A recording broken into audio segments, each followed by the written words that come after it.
परिवार से आपको सभी को तहे दिल से मैं स्वागत करता हूं, धन्यवाद देता हूं। और आप लोग सभी अपना अपना काम छोड़कर, मीडिया मतलब हमेशा बिजी है, तो हमेशा बिजी रहते हैं क्योंकि आप ग्रास रूट लेवल का मीडिया है।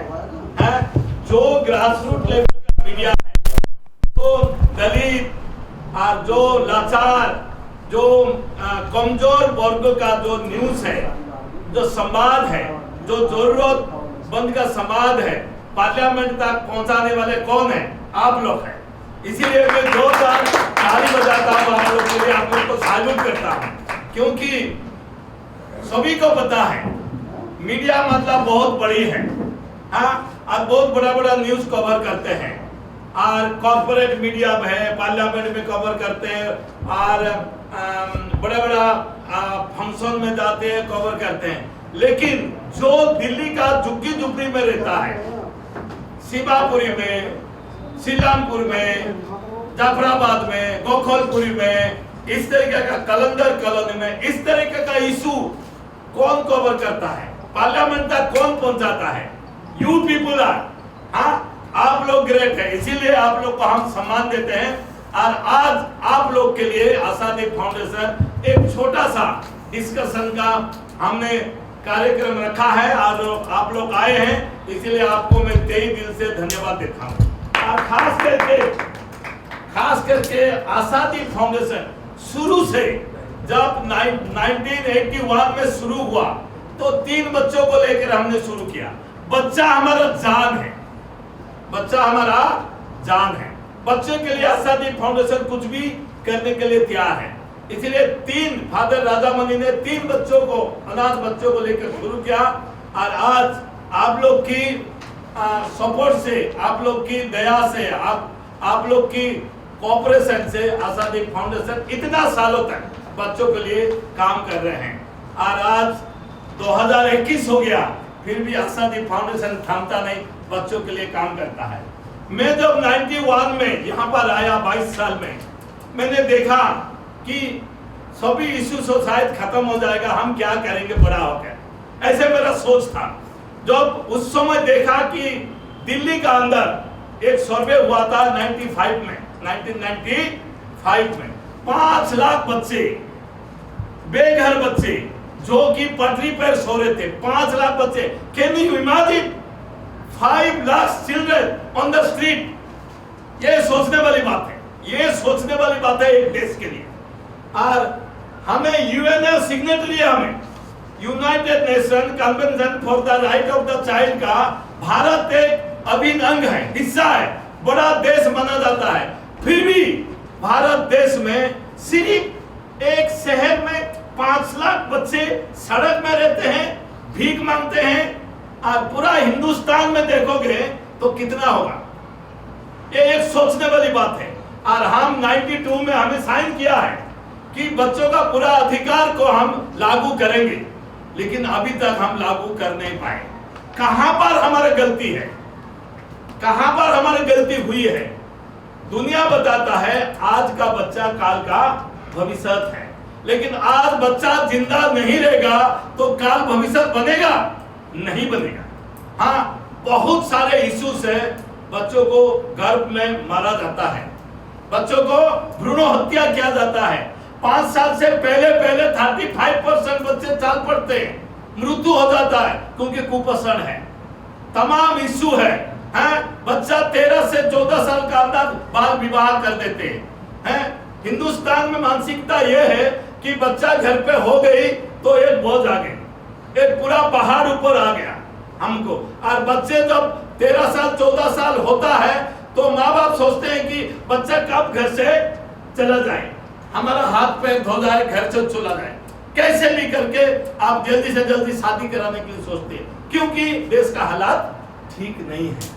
बच्चा आगे जाकर कुछ कर बैठेगी, हाँ, समाज का कलंक होगा, हाँ, परिवार बदनाम होगा। तो ये तमाम चीज हमारा दिमाग में है। इसीलिए क्योंकि जब यूएनसीआरसी जब शुरू किया यूनाइटेड नेशन ने, और उसमें 54 आर्टिकल है, 54 अनुच्छेद है। 54 अनुच्छेद में से 1 से 42 अनुच्छेद तक 1 to 42 अनुच्छेद बच्चों का राइट के बारे में बताता है, बच्चों का राइट का बारे में बताता है, लेकिन बच्चों का राइट नहीं मिलता है।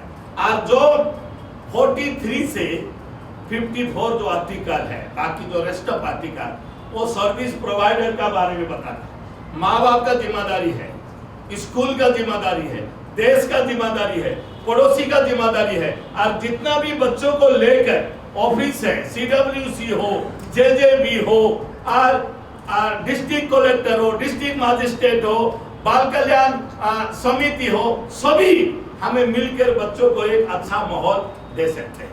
The child friendly community, child friendly family, child friendly village, child friendly district, child friendly state, child friendly country कब बनेगा, ये हमारा सपना है। बनाना हमारा ऊपर है, हम ही बना सकते हैं। और खास करके मीडिया इसको बार बार लेके निरंतर लेक्चर है, थमे ना। हाँ, कुछ मीडिया कुछ दिन तक चलाते फिर थमते नहीं, हमें थामना नहीं है, हमें आगे तक उसको लिखना है, तभी जाकर हमें ये चीज को हमें सुधार सकते हैं। लेकिन आज का जो कार्यक्रम है, थोड़ा ब्रीफली मैं आपको बता देता हूँ। आज का कार्यक्रम एक हिंदुस्तान में एक एसोसिएशन बना गया है, वो एसोसिएशन का नाम है कि नेशनल एक्शन कमिटी और action group for ending the violence against child. बच्चों का में बहुत वायलेशन हो रहा है, बच्चों का राइट को वायलेशन हो रहा है, बच्चों का चीज को नेग्लेक्ट किया जाता है, और नेग्लेक्ट को कैसे हमें सुधार सकते हैं। हर रोज आप लोग को पता है, मैं ज्यादा बोलूंगा नहीं क्योंकि आप मीडिया से हैं। रोज कैन यू इमेजिन 109 बच्चों को यौन शोषण होता है। ये नेशनल क्राइम रिकॉर्ड ब्यूरो से बताता है, मेरा आंकड़ा नहीं है, नेशनल क्राइम रिकॉर्ड ब्यूरो बताता है कि रोज daily 109 children are been exploited, sexually abuse. Can you imagine, एक देश में, ऐसे देश में हम रहते हैं, एक दिन में कहीं ना कहीं कोने में एक बच्चों का रेप होता है, एक बच्चों का यौन शोषण होता है। हम कौन सा देश में बास करते हैं, हम क्या करें उसके लिए? हमें अभी सोचने का वक्त नहीं है, अभी करने का वक्त है, हम करें। और ये सिर्फ रिकॉर्ड है, बिना रिकॉर्ड में कई बच्चा, बिना रिकॉर्ड में एक बोरी चावल में बच्चों को बेचा गया है, एक बोरी चावल में बच्चों को बेचा गया है। खरीद करने वाला कौन है? 12 साल 13 साल का बच्चों को एक बोरी चावल में खरीद करते हैं और बच्चों को शोषण करते हैं, सेक्सुअली शोषण करते हैं, इमोशनली शोषण किया जाता है बच्चों को घर में रखकर, क्योंकि बच्चा खरीद के है। चाइल्ड ट्रैफिकिंग होता है। आप रिकॉर्ड देखोगे, JJB का और बहुत सारे सर्वे हो रहा है कि चाइल्ड ट्रैफिकिंग बहुत हो रहा है, और यहाँ शहर में लाया जाता है और उसको दशम परस्त में बेचा जाता है। ये हम इसी देश में हम रहते हैं, इसीलिए भाई लोग इस समय है, हमें बच्चों के लिए कुछ ना कुछ करना है। और जो पॉक्सो एक्ट बना है, ये भी मैं बताता हूँ, जो पॉक्सो एक्ट बना है, निर्भया का कांड का बाद जो पॉक्सो एक्ट बना है, उसमें कड़ी सजा है, उसमें कड़ी सजा, कोई भी बच नहीं सकता, कोई भी। अगर हम माइन्यूटली पढ़े पॉक्सो एक्ट को, कोई भी बच नहीं सकता है। माँ बाप, ना पुलिस, ना जो सर्विस प्रोवाइडर है, थोड़ा भी नेग्लिजेंस हुआ पॉक्सो एक्ट में, सभी को बुक किया जाता है, सभी बचेंगे नहीं। इसीलिए अभी क्या जो लोग दलित लड़की को, गांव का लड़की को जो रेप करते हैं, उन लोग क्या स्ट्रैटेजी अपनाया पता है? रेप एंड मर्डर, रेप है मर्डर कर दिया तो खत्म, कोई विटनेस नहीं है, कोई विटनेस नहीं है। ये स्ट्रैटेजी का अपनाया है। हर जगह में खेती में बच्चों को रेप कर देते, 7 साल बच्चे को फेंक देते। ह्यूमन वैल्यू नहीं है, ह्यूमन वैल्यू नहीं है। तो इसीलिए हमें पूरा सार्क कंट्री में जो सार्क कंट्री, जो 8 कंट्री है सार्क का, सार्क कंट्री में ये शुरू हुआ। और हिंदुस्तान भी, भारत भी एक सार्क कंट्री का मेंबर है, इसीलिए भारत को भी ये प्रोजेक्ट दिया गया है और यहाँ पर एक एसोसिएशन बनाया है और national coordination group against the ending of violence against the child. और उसमें वर्ल्ड विजन इंडिया है, पीको बोलकर एक ऑर्गेनाइजेशन है, कल्चरल सेंटर ऑफ भुवनेश्वर में है और आजादी फाउंडेशन दिल्ली में है। ये सभी मिलकर ना आने वाले कई दिनों तक हम काम करेंगे और उसमें सभी को हम सेंसिटाइज करते हैं। फैमिली, माँ बाप, फिर कम्युनिटी में चाइल्ड प्रोटेक्शन कमेटी बना गया है, फिर वार्ड लेवल में, फिर सब डिविजनल लेवल में, फिर डिस्ट्रिक्ट लेवल में, फिर स्टेट लेवल में, फिर नेशनल लेवल में। अभी नेशनल का एक कंसल्टेंसी है, दिल्ली स्टेट का कंसल्टेंसी हुआ है, उसमें ऐसे बच्चे बोले, ऐसे चीज बोले। हाँ, स्कूल का बाथरूम में बच्चों को शोषण हो रहा है, ऐसे भी हमारे पास आई है। हाँ, लेकिन ये रिकॉर्डिंग नहीं है। हर घर में बच्चा को पिटाई होता है। कल एक हम प्रोग्राम किए थे कि हर घर में बच्चों को पिटाई होता है, लेकिन बच्चे को जो पिटाई होता है, बच्चे सोचता है मेरा माँ बाप मारा, कोई भी नहीं, उसको कानूनी पता ही नहीं। इसीलिए ये प्रोग्राम ये है। तो जल्दी से जल्दी हमें एक चीज में आंकड़ा आप लोग के सामने रखूंगा, और जब तक हम यूएनसीआरसी का बात आप नहीं करेंगे तो चाइल्ड राइट्स का अधूरा है। इसीलिए यूएनसीआरसी जब, आपको सभी पता है, 1989 नवंबर 20 को, ध्यान से सुनिए, 1989 नवंबर 20 को यूएनसीआरसी बच्चों का अधिकार के लिए एक महासभा बुलाया और उसमें 54 आर्टिकल रखा गया है। कितना आर्टिकल? 54 आर्टिकल है और सभी आर्टिकल के बारे में बच्चों को बोला गया कि बच्चों का राइट्स हो। जैसे पहला आर्टिकल कि हर बच्चों का एक क्या मिले,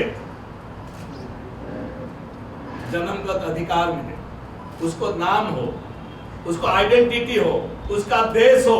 और उसमें बोला गया कि यूएनसीआरसी में नीचे करते रहिए, यूएनसीआरसी में बोला गया कि कोई बच्चों को भेदभाव ना हो, कोई बच्चों को भेदभाव ना हो। ये लीगल बाइंडिंग है सभी में। द मेन प्रिंसिपल क्या है, ध्यान से सुनिए, the main principle of UNCRC, मैं सभी बोलूंगा नहीं, टाइम नहीं है, कि नॉन डिस्क्रिमिनेशन, आर्टिकल 2 बता रहा है कोई बच्चों को भेदभाव नहीं होना चाहिए। बच्चा बच्चा है, बच्चा ना मजहब है, ना बच्चों का कोई धर्म है, बच्चों का कोई जात है, कोई नहीं। लेकिन हिंदुस्तान में कभी भी नहीं होता है। तू दलित का बच्चा है, तू जुटी का बच्चा है, तू नीचा जाति का बच्चा है, क्यों? मेरे को तो बहुत गुस्सा आता है इस चीज को, क्यों ऐसे बच्चों को ऐसे क्यों बांटा जाता है? तो आप लोग है मीडिया, आप लोग इस चीज को लिख सकते हैं बार-बार, बच्चों को क्यों बांटा जाता है? जाति में, धर्म में, प्रांत में, रंग में, तू काला है। और बच्चा मतलब मैं दोनों को मिला रहा हूँ, लड़का अरे लड़की, तू लड़की है, तू लड़का है, इस तरीके का बांटा जाता है। इसीलिए पहला प्रिंसिपल में नो डिस्क्रिमिनेशन, भेदभाव नहीं होना चाहिए किसी हालत में भी, कहीं भी। अगर थोड़ा भी भेदभाव होता है, वो आदमी जो करता है, ये आर्टिकल लगा करके न्यूज एजेंसी उसको जवाब मांग सकता है, क्यों ऐसे बोला, कौन सा मानसिकता थी आपको कि ऐसे बोलने में आपको मजबूर हो गया? हाँ, क्यों दलित का बच्चा बोला, क्यों तू नीचा जाति का बच्चा बोला, क्यों? ये जवाब आप लोग छेड़ सकते हैं। It is very very important है कि हमें इस चीज को हमें निश्चय छेड़े। Second, the best interest of the child, सर्वोत्तम इच्छा बच्चों का क्या है? कभी पूछा जाता है कि आपको क्या चाहिए? बच्चा बोलता अभी तो चुप कर, तेरा 8वीं क्लास तू पढ़ गया, तू कमाना शुरू कर।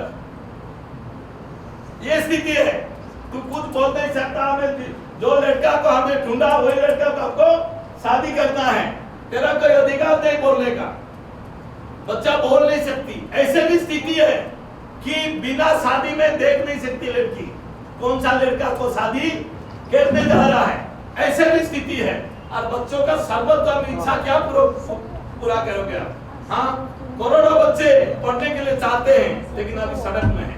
करोड़ों बच्चे पढ़ने के लिए चाहते हैं, अभी चाइल्ड लेबर में हैं कई बच्चे चाइल्ड लेबर में हैं, उसमें बंधुआ मजदूरी करके रखते हैं, मजबूरी है माँ बाप पहले ही पैसा ले लिया बच्चों को रख कर, जब तक काम बच्चों करेगा नहीं माँ बाप तो पैसा लौट नहीं पाएंगे, बच्चा काम करते रहेगा, ये स्थिति है।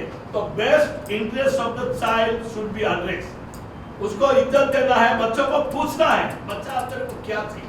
और ये स्टेट का दिमाग है, यूएनसीआरसी बोल रहा है बच्चा गरीब हो सकता है, माँ बाप गरीब हो सकता है, कम्युनिटी गरीब हो सकता है, लेकिन राज्य स्टेट देश गरीब हो नहीं सकता। अगर वो चाहे तो बच्चों को पढ़ा सकता है। आज देश का ऊपर बच्चा निर्भर करता है, देश का बच्चा है वो, इसीलिए वेरी वेरी इंपॉर्टेंट है। तो best interest of the child को हमें एड्रेस किया जाएगा। सर्वाइवल एंड डेवलपमेंट आर्टिकल 6, आप लोग तो सभी को पता होगा कितना भ्रूण हत्या होता है। सर्वाइवल है बच्चा नहीं, माँ का जन्म होने से पहले 27 से ज्यादा % बच्चे गर्भ में मर जाते हैं, माँ पैदा कर नहीं पाती है, मर जाते हैं। आज तो 5 साल से पहले बच्चे, बहुत बच्चे मर जाते हैं क्योंकि बच्चों का सर्वाइवल का आशा ही नहीं, गरीब है। पानी द सेफ ड्रिंकिंग वाटर नहीं है बच्चों के लिए, सेफ ड्रिंकिंग वाटर नहीं है, उसकी वजह से भी बच्चे मर जाता है, डायरिया होता है, बच्चों को मर जाता है। और कहाँ डेवलपमेंट करेगा, 5 साल से चला गया बच्चा, डेवलपमेंट कहाँ होगा। तो ये सोचने वाली बात है, सर्वाइवल एंड डेवलपमेंट। और लास्ट है लेकिन नॉट लीस्ट है, respect the view of the child, respect the view of the child मतलब the participation of the children, participation of the children, children को पार्टिसिपेट करना है, the view of the children को जानना है। बच्चे आज क्या खाना बनाए, बच्चे तेरे को कौन सा रंग का पेंट चाहिए, बच्चे तो कौन सा स्कूल में पढ़ेगा, कभी हम पूछा बच्चा तेरा पसंद क्या है, कभी इस चीज सुना हमने नहीं, हमने दिया नहीं कभी, ये चीज हमें कभी भी बच्चों को रिस्पेक्ट दिया ही नहीं। इसीलिए ये समय है, क्योंकि ये मेरा नहीं है, आपका नहीं है, ये इंटरनेशनल लॉ है, ये अंतरराष्ट्रीय लॉ है, उसको मानना है। और हिंदुस्तान साइन किया है, हाँ यूएनसीआरसी का जो घोषणा पत्र में हिंदुस्तान भी साइन किया है, इसीलिए ये हमको ध्यान से देखना है। Next, list of fundamental rights, ये हर देश का है, लिस्ट ऑफ फंडामेंटल राइट्स, ये हमारे कॉन्स्टिट्यूशन में है, हमारा संविधान में लिखा गया है कि जो 6 फंडामेंटल राइट्स हैं, कितना लोग जानते हैं ये अधिकार हमारा है, बोल कितना लोग जानते हैं। 54% अभी भी लिटरेट है। लिटरेट मतलब क्या समझते हो, सिर्फ पढ़ सकते हैं, लिख सकते हैं, समझ नहीं सकते। आज इतना शताब्दी हो गया हमारा, अभी 54% हिंदुस्तानी लिटरेट है, मतलब लिख सकता है, पढ़ सकता है। हाँ, कई लोग अभी अनपढ़ है, गांव में कई लोग अनपढ़ है, कई औरत अनपढ़ है, समझ रहे हो। तो कैसे होगा, कैसे संभवित होगा कि right to equality, right to equality, हाँ हमारा बाबूजी सही बोलेंगे अभी कुछ समय, राइट टू इक्वालिटी क्या है।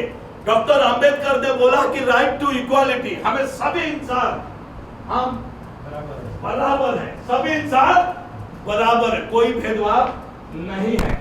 Right to freedom, right to freedom of expression, आप लोग को दबाई दिया जाता है, मीडिया को भी दबाई दिया जाता है, मीडिया कुछ बोले तो मीडिया को बंद, मीडिया का आवाज बंद। लेकिन हिंदुस्तान संविधान हमको राइट दिया है कि हम बोलेंगे, जो हम थमेंगे नहीं, हल्ला बोलेंगे। कल क्यों बोल रहा था, किसी का न्यूज चैनल है, हल्ला बोल बोल के, वो नहीं चलाता है पता नहीं, हल्ला बोल बोल कर एक न्यूज चैनल भी है, कोई चलाता है, हाँ हल्ला बोल बोल, हमें हल्ला बोले, हम थमेगा नहीं, थमना नहीं हमें, हमारा फ्रीडम ऑफ एक्सप्रेशन संविधान दिया है। आज पॉलिटिकल पार्टी आ जाएगा, कल हर कोई आएगा, लेकिन संविधान हमेशा हमारा साथ रहेगा मरते दम तक। तो हमें थामना नहीं, हमें हल्ला बोलना है, इक्वली हमें मेंटेन करना है।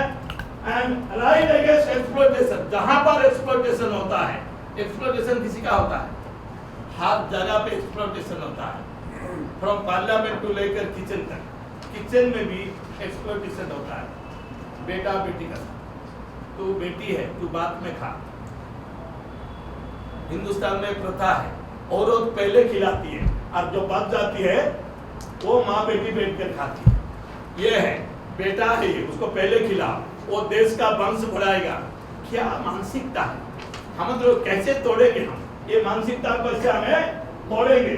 ये बहुत जरूरी है कि हमें freedom to religion, freedom to religion, संविधान तो राइट दिया है हर हिंदुस्तान का, हर व्यक्ति का, कोई भी देश हो, हर व्यक्ति का एक अधिकार है कि कोई भी धर्म, कोई भी मजहब, कोई भी विश्वास वो कर सकता है, उसका स्वाधीनता है, वो उसको तो अच्छा लगता है वो कर सकते हैं। लेकिन क्या है, घर वापसी बोलकर एक कार्यक्रम चलता है, घर वापसी बोलकर कार्यक्रम चलाते हैं। घर वापसी, कौन सा घर भाई, कौन सा घर से भागकर चला गया और घर वापसी कर रहा है?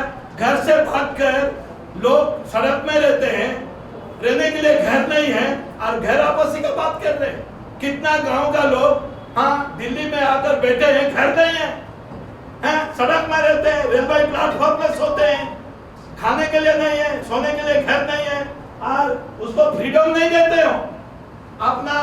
अपना मनपसंद खाना खा नहीं सकता, अपना मनपसंद कपड़ा पहन नहीं सकता, अपना मनपसंद विश्वास कर नहीं सकता। ये कौन सा, ये चलेगा नहीं। लेकिन आप लोग अगर साथ है, लोकल मीडिया, आप लोग का पास बहुत ताकत है, आप लोग इस चीज को आगे तक बढ़ा सकते हो। कल्चरल एंड एजुकेशनल राइट, हर बच्चों को एजुकेशन मिलना चाहिए। Education right, the right to education act आया 2009 में, मनमोहन सिंह गवर्नमेंट चलाया राइट टू एजुकेशन एक्ट। उसमें लेकर के हर बच्चे 8वीं तक free and compulsory education, free and compulsory education, कोई पैसा लगेगा नहीं, कोई पैसा लगेगा नहीं, हर बच्चा उसको पढ़ना जरूरी है, हर बच्चा पढ़ सकता है। और ये article 29 and 30, right to constitutional remedies, आप लोग को पता है कि नहीं? सभी को पता के लिए, सभी को पता होगा 350 MP इंडियन कॉन्स्टिट्यूशन को बदल नहीं सकते। मैं सच बोल रहा हूं, ये आप में देश का जनता ही बदल सकता है। आप पार्लियामेंट में बैठकर 350 MP कि 550 दल उसको चेंज कर सकता नहीं, कर नहीं सकता। जनता का राइट है, हम लोग का राइट है, बच्चों का अधिकार है कि बच्चों को भी पूछा जाए। बच्चा आने वाले समय में बड़ा होकर आप जैसे मेरा जैसे बच्चा ही बनेगा, तो बच्चों का भी क्यों हमें दिया जाता नहीं? बच्चों को भी पूछे, रेफरेंडम किया जाए, बोला जाए कि ये चेंज करना चाहते हैं, लोगों का क्या मौत है, साइन किया लिया जाए लोगों के साथ, लोकल मीडिया का साथ आपको चर्चा किया जाए। लोकल मीडिया लोकल लोगों का साथ रहता है, उनका क्या व्यू है, उनका क्या सोच है। यही लोकल मीडिया हर गांव में, हर ब्लॉक में जाएगा, लोगों को पूछेगा ये चीज बदलना चाहते हैं, बदले क्या? कितना लोग बोल रहे हाँ, कितना लोग बोल रहे ना। ये जरूरी है, इसीलिए हर हिंदुस्तान का व्यक्ति को कॉन्स्टिट्यूशनल, भारत का संविधान का चेंज, परिवर्तन करने का अधिकार है, उसी को ही अधिकार रिमेडी कर सकते हैं, चेंज कर सकता है अगर वो चाहे तो, क्योंकि बहुत पुराना है। अभी दुनिया बदल रहा है, हम भी बदल रहा है, ये चीज बदलना चाहिए। कौन बदल? देश का जनता बोलना चाहिए, ये वेरी वेरी इंपॉर्टेंट है। नेक्स्ट एक प्रिंसिपल है, गाइडिंग प्रिंसिपल है, 4 वेरी इंपॉर्टेंट है। वहीं पर है, कहीं पर चला गया, गाइडिंग प्रिंसिपल है, ऊपर जाओ, हाँ एक गाइडिंग ऊपर जाओ, और नहीं, ये गाइडिंग प्रिंसिपल है, मैं बोल देता हूँ, बहुत एक सिद्धांत है, गाइडिंग सिद्धांत, उसमें अभी 2 अभी कवर हो गया है। एक तो नो डिस्क्रिमिनेशन, किसी हालत में भी नहीं होना चाहिए। दूसरा, हर बच्चों को सर्वाइवल एंड डेवलपमेंट होना चाहिए। तीसरा, हर बच्चों का पार्टिसिपेशन होना चाहिए। चौथा, the best interest of the child should be address, the best interest of the child should be address. उसमें कुछ आप रोशनी डालना चाहते हैं तो हमें 2-3 मिनट चर्चा कर सकते हैं। आप लोग का व्यू क्या है?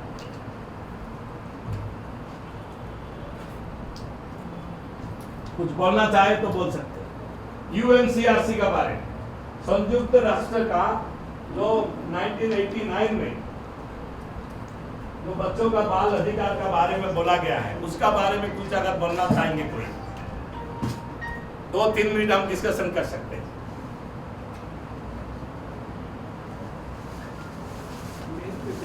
और पूरा ये भी मैं बोल देता हूँ, पूरा 54 आर्टिकल को 4 हिस्सा में बांटा है। वो देखा नहीं क्या? ये है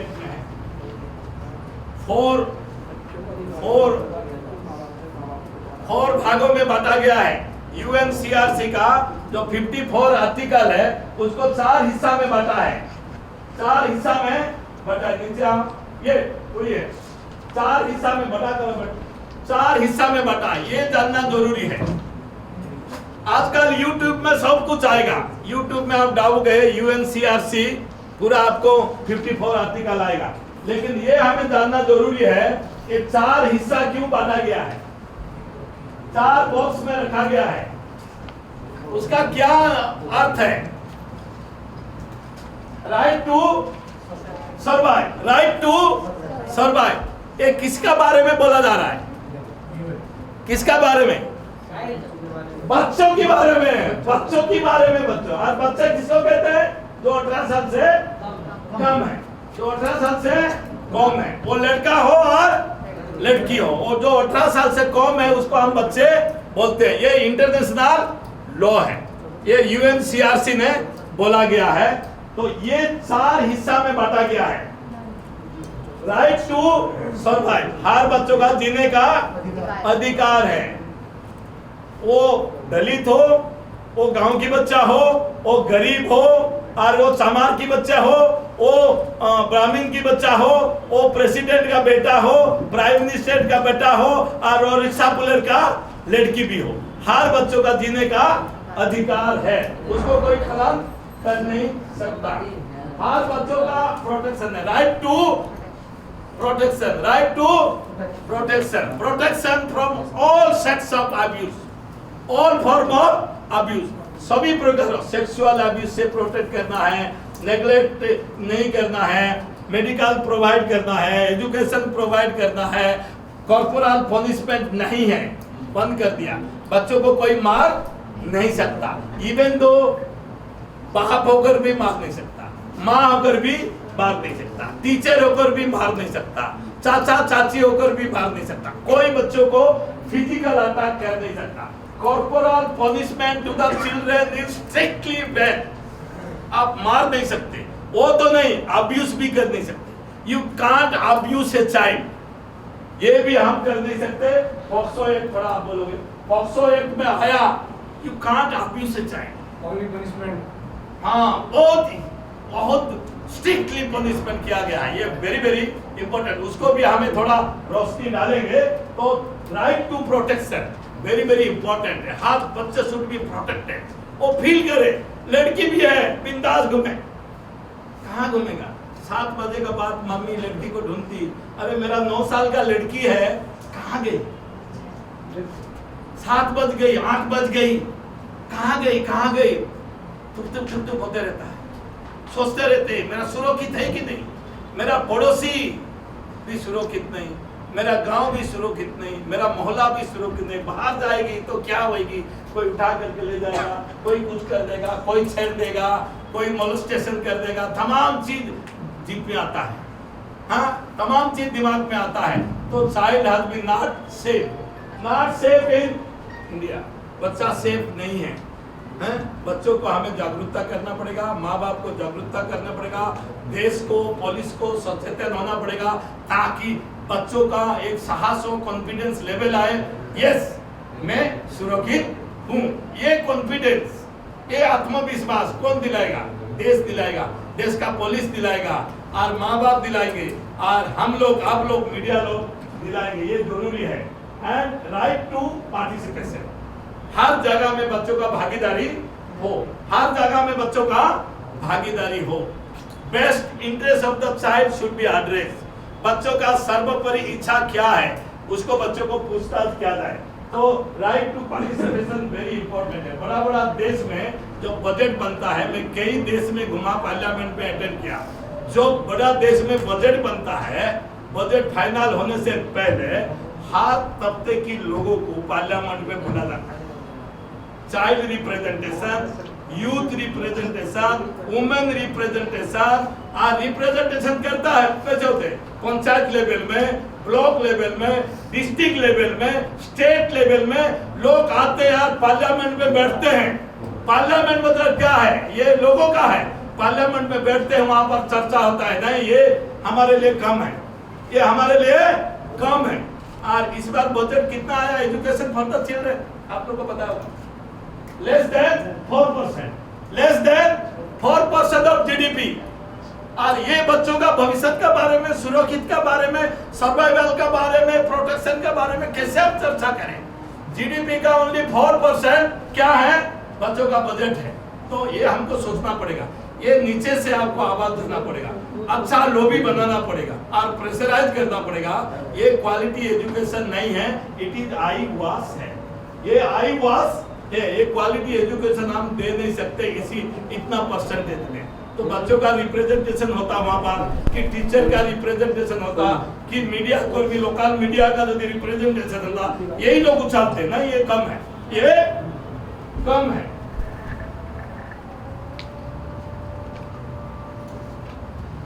And right to development, right to development, very important। development मतलब क्या, development मतलब overall development of a child, overall development of a child है। एजुकेशन में हो, सोशल में हो, फिजिकल में हो, स्पिरिचुअल में हो, मेंटल डेवलपमेंट हो, फिजिकल डेवलपमेंट हो। कोई कोई बच्चा तो इतना लंबा होता है, उसका वजन कितना होता है, लंबा से कम है, सूखा होता है। तो चाइल्ड का ये ओवरऑल डेवलपमेंट हो रहा है नहीं। ओवरऑल डेवलपमेंट का बात करें, होलिस्टिक डेवलपमेंट की बात करें, तो बच्चों को खाना पीन सही से होना चाहिए, रहन सहन सही होना चाहिए, बच्चों को अच्छा से कपड़ा मिलना चाहिए, अच्छे ठीक टाइम पे खाना मिलना चाहिए, बेहतर सुविधा मिले बच्चों को रहने के लिए, तब होलिस्टिक डेवलपमेंट हो। स्कूल बच्चा जाए तो स्कूल पसंद करे। स्कूल में तो भरा हुआ रहता है, एक क्लास में 80 बच्चे, एक क्लास में 80 बच्चे, 90 बच्चे, बच्चा जाता है, जगह है नहीं बैठने के लिए, तो कहाँ डेवलपमेंट होगा। इसीलिए हमें सोचने का समय आ गया है, हमें ये चीज को आगे तक बढ़ाने का समय आ गया है। हम चुपचाप बैठना नहीं है, खास करके बच्चों को इशू लेकर हमें बच्चों को आने वाले भविष्य अगर हम सोचते हैं तो हम तो, हमारा पीढ़ी तो खत्म हो गया, लेकिन आने वाले पीढ़ी उसको कैसे एक बेहतर जिंदगी जी सके, बेहतर जिंदगी कैसे जी सके, उसके लिए हम सोचे, उसके लिए सोचे। एक एडवर्टाइजमेंट आता है, मियाँ बीबी कार चला करके जाते रहता है, एक लड़का पास में बैठा रहता है और तुरंत वो स्विच बंद कर देता है, बोलता है हमारे लिए भी थोड़ा रखो डैडी, आप ही ऐसे करोगे क्या दुनिया में, हमारे लिए भी रखो। हाँ, अभी पेट्रोल खत्म हो जाएगा, खाना खत्म हो जाएगा, क्या होगा। इसीलिए अभी हमारा अपना बच्चों, अपना देश के बच्चों के लिए, अपना गली के बच्चों के लिए और अपना राज्य के बच्चे के लिए हमें सोचना जरूरी है। आप मीडिया कर्मी हैं, आप लोग का अंदर बहुत ताकत है, इस चीज को ऊपर तक आप छेड़ सकते हैं। जब तक आवाज नहीं उठेगा तो कोई नहीं होगा। अगर बच्चा, छोटा बच्चा भी रोएगा तब मामी दूध पिलाती है, जब तक रोएगा नहीं मामी को पता नहीं चलता बच्चा भूखा है कि नहीं। जब हमको जरूरत है, जब तक हम बोलेंगे नहीं मास मीडिया के जरिए से, तब तक कोई सुनने वाला नहीं है। तो मैं गुजारिश करता हूँ सभी को, खास करके बच्चों को लेकर संवेदनशील होने का समय आ गया है। बच्चों को एक अच्छा माहौल देने का समय आ गया है। हम नहीं देंगे तो बच्चा किसी को बोलेगा, क्योंकि बच्चा वोट नहीं देता, बच्चा वोट नहीं देता। इसीलिए बच्चा हमेशा नेगलेक्ट कैटेगरी में आता है, वो बच्चा है। अभी मैं बच्चों को 1000 बच्चों को बुलाऊंगा और कोई नेताजी को बुलाऊंगा, कोई आएगा नहीं। क्योंकि बच्चे का प्रोग्राम है, मैं किसी को भेज दूंगा, आप चला लो, क्योंकि बच्चे तो वोट देने वाला नहीं है, वोट देने वाला है, बच्चों का प्रोग्राम में कौन आएगा? समझ लो, इस तरीका भी हमारा सोच, मेंटालिटी है, सोच है। इसीलिए इस सोच को भी बदलना है, तब बच्चों को एक राइट टू डेवलपमेंट का प्लेटफॉर्म हम बच्चों को दिला सकते हैं। ये जरूरी है, ये जरूरी है। आप चाय पिए, खाना खाइए, अगर कुछ सवाल है तो हम चर्चा कर सकते हैं। कुछ सवाल है? एक सवाल मेरा सर। हाँ, एक सवाल मेरा सर। नेता जी कह रहे थे, लेकिन कुछ सवाल है किसी मुद्दा पे। मैं पूछ सकता हूँ? हाँ जी, सभी लोग देंगे, मैं नहीं, मैं एक्सपर्ट नहीं हूँ, सभी लोग देंगे। चर्चा, हाँ बताओ। कई बार कहा जाता है कि बच्चे यदि माँ बाप का चाटा नहीं खाएंगे तो आने वाले समय में समाज का चाटा उसे खाना होगा। एक एंकर पॉइंट होता है माँ बाप की सीख, कभी कभी उस थपथपाट की तरह होती है कि जो घड़े के अंदर थपाक रख के ऊपर से टप टप करता है तो घड़ा अपना आकार ले लेता है, और यदि वो नीचे की जो थपाक है वही हट जाएगी तो बच्चे का वो आकार, जो घड़े का आकार था, वो शायद ना बन पाए। बच्चा जब, बच्चों को क्या सोच रहे, बच्चा पत्थर है या पौधा है? मैं आपको पूछता, बच्चा पत्थर है या पौधा है? पौधा है। पौधा है ना, पौधा को आप छेड़ नहीं सकते, पौधा को सिर्फ प्यार से पाल सकते, पत्थर को आप छेड़ सकते, सींचना तो पड़ेगा, नहीं, वो मानसिकता है हमारा। बच्चा मजबूरी होता है क्योंकि बच्चों को आप संभाल नहीं पाते, बच्चों को हम संभाल नहीं पाते, हमारा दूसरा मानसिकता रहता है। हाँ, बच्चा पौधा जैसे, पौधा को कभी छेड़ोगे क्या? मर जाएगा। पत्थर को छेड़ सकते, बढ़िया मूर्ति बना सकते पत्थर को छेड़ छेड़ करके, लेकिन पौधा को आपको प्यार से देना पड़ेगा, अच्छा पानी देना पड़ेगा, खराब पानी देगा तो सूख जाएगा, अच्छा मिट्टी देना पड़ेगा, खाद देना पड़ेगा, अच्छा खाना खिलाना पड़ेगा, अच्छा कपड़ा देना पड़ेगा। बच्चा ऑब्जेक्शन क्यों करेगा? बच्चा ऑब्जेक्शन क्यों करेगा? बच्चा मारते का ऑब्जेक्शन क्यों है? बच्चा पत्थर नहीं है, उसको खोद खोद करके पीटे।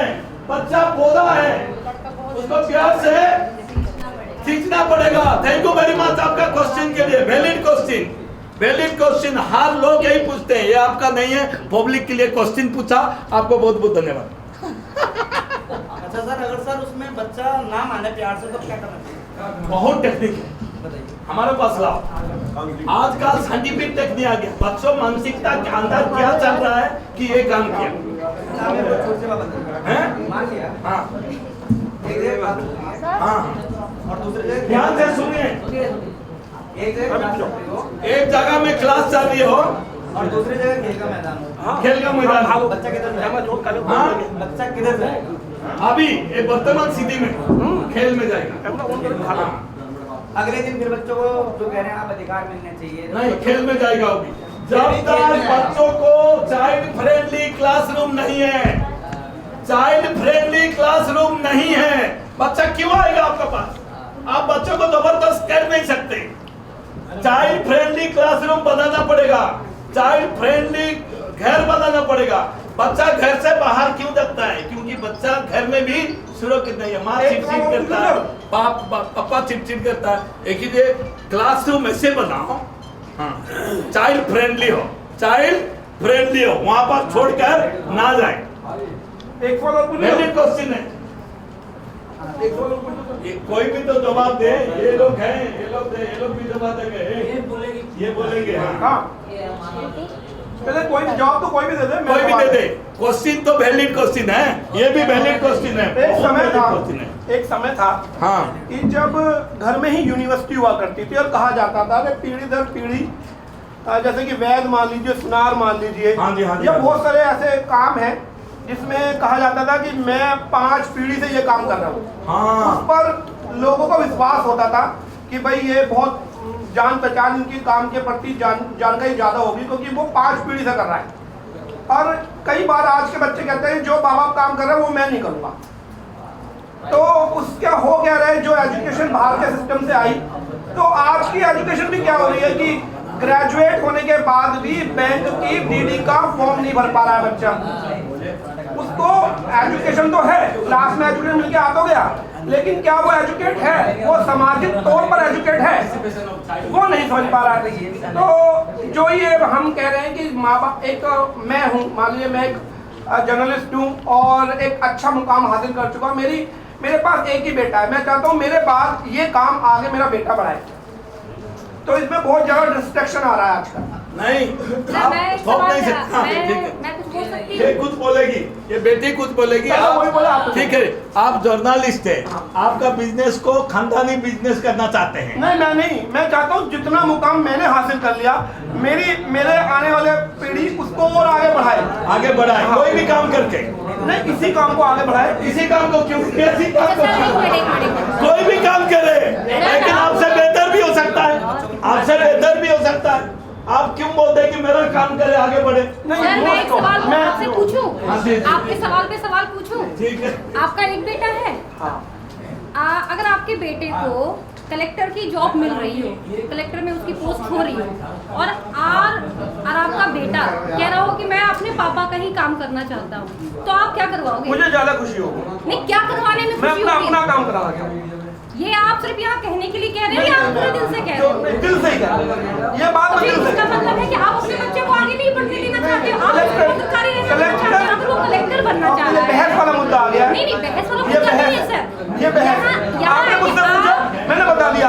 आप मेरे पास सेटिस्फाइड है नहीं है वो बात। नहीं, आपने अपनी ये कोई बात अपनी इच्छा अपने बच्चे ये की आप बता रहे, ये आपने कहा, नहीं, मैंने मैंने नहीं, मैंने कहा सवाल पूछा मैंने है। अपनी बताई। आपने अपनी इच्छा पूछी। हम सारे एक ही है। ये नहीं। बाहर ना जाए उसमें थोड़ा सा। नहीं, सुनिए, एक मिनट। मैं जानती हूँ कि आप सब मेरे पत्रकार बंधु हैं, मुझे बहुत अच्छे से पता है, और मैं भी आपका ही हिस्सा हूँ। हाँ जी। मगर मेरा सवाल आप बता दें कि मेरा वैलिड क्वेश्चन था या नहीं था? था कि नहीं था? और आज समस्या समाज में सर ने ये कह दिया कि मैं अपने नहीं, ये समझने वाली बात है। एक भी बच्ची है, ये भी बच्ची है। सर, यदि आवाज माइक में बोल रहे हैं, मैम प्लीज इनपुट दे दीजिए, यदि हो सके तो नहीं, इधर आ जाइए। इनपुट दे दें। आप साउंड वाले कौन है? साउंड वाला कौन है? दे देना बेटा, एक्स्ट्रा दे दें। क्या हो जाए?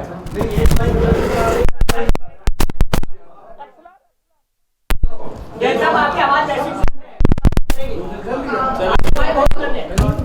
सर, आपने बोला कि आजकल ऐसा हो गया है कि बच्चे अपने माँ बाप का प्रोफेशन नहीं लेना चाहते। हाँ, वो राइट। ये आजकल से कभी था ही नहीं। आप बहुत पहले चले जाइए, राजा महाराजाओं के टाइम में। आपको लगता है कि अगर राजाओं के बच्चे उतने अच्छे राजा होते तो उनका एम्पायर कभी खत्म ही नहीं हो पाता। ये हर किसी की पर्सनल चॉइस होनी चाहिए, यही ह्यूमन राइट है। इन्हीं राइट्स के बारे में हम बात कर रहे हैं।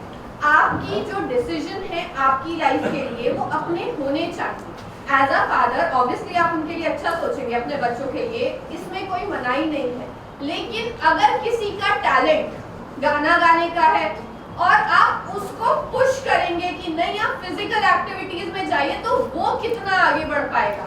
एक समय आएगा जब आप उनकी जिंदगी में नहीं होंगे। भगवान करे हर कोई रहे, हर माँ बाप अपने बच्चों के साथ रहे हमेशा, लेकिन जिस समय पे आप उसके साथ नहीं होंगे तो उसका टैलेंट जिसको पहले ही दबा दिया गया वो भी उसके साथ नहीं होगा, और जहाँ वो पहुँच गया है, जो वो ऑलरेडी स्ट्रगल कर रहा है, वहाँ भी वो कभी सक्सेसफुल नहीं हो पाएगा। पूरी लाइफ अगर आप अपने बच्चों को स्ट्रगल वाली देना चाहते हैं तो आप जरूर उन्हें पुश करिए। ये पुश करना ही गलत है, ये ही पुश करना चिल्ड्रंस की राइट्स के लिए उनको एक ऑपरेशन है उनके लिए, हर बच्चे के लिए। एज अ पेरेंट हम लोगों की ये ड्यूटी बनती है कि हमारा बच्चा जिस चीज में अच्छा है हम उस चीज को प्रमोट करें। अगर मैं हिस्ट्री में अच्छी हूँ, मैं लॉ में अच्छी हूँ, और मुझे पुश किया जाए कि नहीं आप कुछ और करिए, कुछ भी और हो सकता है मेरे पापा मुझे कहें कि आप नहीं मेडिकल लाइन में जाओ, अरे भाई मैं तो खून देख के बेहोश हो जाती हूँ, मैं कहाँ से किसी का ऑपरेशन करूंगी? तो ये चीज बिल्कुल गलत है। मेरा जो सवाल था वो थोड़ा सा डिस्ट्रैक्ट हो गया थी। मैंने बात की थी फैमिली यूनिवर्सिटी की। एक फैमिली वो हुआ करती थी, मेरा राजा महाराजा एम्पायर, उनकी तो बात ही नहीं करी। मैंने बात करी सुनार की, मैंने बात करी कुछ ऐसे प्रोफेशन जिन्हें पीढ़ी दर पीढ़ी आगे बढ़ा रहे हैं। हाथ दस्तकारी है, बहुत सारी चीजें हैं। और आजकल जो यूनिवर्सिटी, फैमिली यूनिवर्सिटी हुआ करती थी, वो विलुप्त है। अब क्या हो रहा है कि जो पुरानी धरोहर थी वो खत्म होते हुए बच्चा अपने अपने टैलेंट, जो आपने बात करी कि जी मैं एक्टर बनना चाहता हूँ, कितने % लोग कामयाब हुए। मैं जानता हूँ मेरा बच्चा मैं यदि एक फैमिली बिजनेस कर रहा हूँ और मेरी 5 पीढ़ी उसी काम को कर रही है, तो मेरी सारी पीढ़ी आने वाली उसमें कामयाब हो जाएंगी। लेकिन आपने जो कहा टैलेंट की बात, तो मैं टैलेंट पे कितनी कामयाबी हो पाएगी इसका आज मैं डिसाइड नहीं कर पाऊंगा। सर ये तो कभी भी कोई भी डिसाइड नहीं कर सकता। नहीं बताया ना, फैमिली यूनिवर्सिटी में कर देगा, फैमिली यूनिवर्सिटी में हो जाएगा डिसाइड। यूनिवर्सिटी की भी बात करते हैं। हाँ। हो सकता है कि आप जर्नलिस्ट हैं, आपके फादर भी जर्नलिस्ट हो, लेकिन आपका बच्चा नहीं बनना चाह रहा जर्नलिस्ट, क्योंकि उसके अंदर वो काबिलियत ही नहीं है। वो 10 लोगों के सामने खड़े होकर बात ही नहीं कर पा रहा है। बात जर्नलिज्म की भी नहीं है, बात मैंने आप देखिए पॉइंट टू पॉइंट बात की है। मैंने कहा हाथ की दस्तकारी है, सुनार है, या बहुत सारे ऐसे बिजनेस हैं जो फैमिली यूनिवर्सिटी कहा जाता है। जर्नलिज्म फैमिली यूनिवर्सिटी नहीं हो सकती। सर हो सकता है इसमें आप मेरा पॉइंट नहीं समझ पा रहे, लेकिन अगर बच्चा नहीं चाह रहा कुछ करना, क्योंकि एक दिन के बाद वो एडल्ट हो जाएगा, एडल्ट होने के बाद उसके ऊपर होना चाहिए। और ऐसा एक छोटा सा सवाल मैं बताऊंगा। जी बिल्कुल। इसमें आप कह रहे हैं मतलब जो एक्ट है जिसके तहत बच्चों को मार नहीं सकते, गाली नहीं दे जी सकते। मेरे बच्चे को मेरे पास 3 लड़की हैं जी। अगर मेरा बच्चा डेली मुझे चॉकलेट खाने के लिए बोले तो मुझे क्या करना चाहिए? सर अगर आपका बच्चा डेली आपको चॉकलेट खाने के लिए बोल रहा है, तो इसमें कहीं ना कहीं आपकी फॉल्ट है। ठीक है, दुकान अगर बच्चा दुकान पे जाएगा तो जाहिर सी बात है अलग कोई चीज लेगा। अब मैं बताती हूँ। मैं समझ रही हूँ। यहाँ पे बहुत सारे लोगों का ये क्वेश्चन है कि अगर हम बच्चे को मारे नहीं, अगर हम बच्चे को पीटे नहीं, तो हम उसे सही तालीम कैसे दें? यही आपका क्वेश्चन है। कभी भी आप किसी को भी मार पीट के नहीं सिखा सकते। आप उसे सही और गलत में जब तक डिफरेंस नहीं बताएंगे, आप जब तक उसे नहीं बताएंगे कि उसके लिए सही क्या है और उसके लिए गलत क्या है, और इतना समझ उसके अंदर नहीं देंगे, तब तक वो हमेशा गलत चीज की तरफ ही जाएगा। और ये सिर्फ बच्चे के लिए नहीं है, ये बड़ों के लिए भी उतना ठीक है। आप पब्लिक के लिए पर्सनल क्वेश्चन हो सकता है, लेकिन पब्लिक के लिए डिस्कशन के लिए रखा। मैं एक चीज बताता हूँ, आपका क्या नाम है? राम सिंह। क्योंकि हम डिस्कशन करेंगे। एक मिनट गुलफाम, एक महापंडित ने बोला है, समझ रहे हो, और आप लोग हमें कभी कभी पढ़ना भी चाहिए। The little learning is dangerous thing, है ना? एक लिटिल लर्निंग इज आइंस्टाइन ने बोला do mistake then you can learn. Einstein ने क्या बोला? गलती करो अगर सीखना है, अगर नहीं सीखना है तो आपकी मर्जी। अगर गलती करोगे तो ज्यादा सीखोगे। अभी क्वेश्चन ये है, मेरा बच्चा चॉकलेट खाना चाहता है रोज, मैं बोलूंगा, कोई किसी ने बोला व्हाट हैज हैपेंड, ये घटना क्या है? हम पूछते घटना क्या है, ये नहीं पूछना है। ये घटना क्यों घटी, ये घटना क्यों घटी, कैसे घटी, हाँ कैसे घटी। मेरा बच्चा चॉकलेट खाना चाहता है तो क्यों खाना चाहता है? कभी गैर से हमने सोचा what is the reason behind, what is the reason behind. Child psychologist से मिला, हमसे मिला बच्चों को, आप थप कम नहीं, आप परेशान मत हो। आपसे हमारी मुलाकात आ गई। हाँ जी, हमसे मिला। इसके पीछे मैं बताऊंगा एक रीजन ये होता है, बच्चा गलत बोल रहा है, गलत बोल रहा है, बोलते बेटा दोबारा दो, दोबारा दो। जो बच्चा बड़ा होकर बोलता है माँ की और बहन की पे बोलता है बच्चा गंदा है। हाँ बच्चा गंदा नहीं, उसको शुरू से ये सिखाया गया है। हाँ सिखाया गया है। अगर माँ बाप से नहीं, समाज से भी सीखा, हाँ गली गली से पहले घर से सीखा, बस्ती में से सीखा, वो जो फैमिली यूनिवर्सिटी है वहीं से सीखा हो, वहीं से सीखा है। हाँ। हाँ, ठीक है, बहुत बढ़िया। मैडम कुछ बोलना चाहती हैं? मैडम ह्यूमन राइट्स, मैडम छोड़ के निकल जाना चाहिए फिर तो। चलिए इस टॉपिक को आगे बढ़ाएं। मैडम ये सुनो ध्यान से। मैडम ह्यूमन राइट्स का ऊपर काम करती है, मानव अधिकार का ऊपर काम करती है, उनका तजुर्बा है। इधर आ बेटा। बच्चों का एजुकेशन, बच्चों का शोषण के बारे में चर्चा हुई, बच्चों का विकास के बारे में चर्चा हो रहा है, हमें भटकना नहीं है, ठीक है। अभी जैसे अभी सर ने बोला था कि अब बच्चा अगर चॉकलेट मांग रहा है, जिद कर रहा है, तो हम उसे कैसे रोकें? आप एक बात बताइए, जब वो बच्चा चॉकलेट मतलब उसे कैसे पता कि ये चॉकलेट अच्छी लगती है? उसे कैसे पता कि ये चॉकलेट बहुत अच्छी है या मुझे ये खानी चाहिए? कभी ना कभी किसी ने तो उसको लाके दी होगी ना चॉकलेट, है ना? तो उसके पेरेंट्स ने या किसी बड़ों ने उसको चॉकलेट लाके दी और फिर वो कंटिन्यू लाते रहे, उसको वो बच्चा खाता रहा, और वो बच्चा तो पहले तो घर से बाहर नहीं निकला, वो तो घर में ही था बच्चा, वो तो भी बहुत छोटा था, तो तब वो चॉकलेट खा रहा है। जो दुकानें होती है ना, देखो आज की डेट में आप मेरी बात पूरी होनी थी। जब वो बच्चा छोटा था, वो चल भी नहीं सकता था, बाहर दुकान पे भी नहीं जाता था, तो उसको चॉकलेट लाके दी गई, बड़ों ने किसी ने भी लाके दी, जो भी घर में होते हैं, तो बच्चे उसको तो आदत पड़ गई चॉकलेट खाने की, अच्छी लगने लगी। अब वो क्या है कि अब जब वो बच्चा थोड़ा बड़ा हुआ, वो बाहर दुकान पे जाने लगा, तो उसे लगा ओ ये तो बहुत अच्छी चीज है, ये चॉकलेट इसमें अच्छा टेस्ट आता है, ये मुझे खानी चाहिए, तो वो दुकान पे जाएगा, उसे उसका नाम भी पता लग गया। और पेरेंट्स पूछ रहे हैं कि बेटा चॉकलेट खाएंगे, बेटा तो चॉकलेट खाएगा, तो उसको चॉकलेट दी जा रही है, बच्चे को पता लग गया ओ इसका नाम तो चॉकलेट है, इसको तो पता ही है इसका नाम टॉफी है। तो वो पेरेंट्स ये पूछ रहे हैं, अगर वाले पूछ रहे हैं कि ये खाएंगे बेटा, ये खाएगा, हमारा बेटा तो ये खाता है, तो बच्चे को पता लग गया कि इसका ये टॉफी है, इसका नाम ये है, इसका नाम ये है।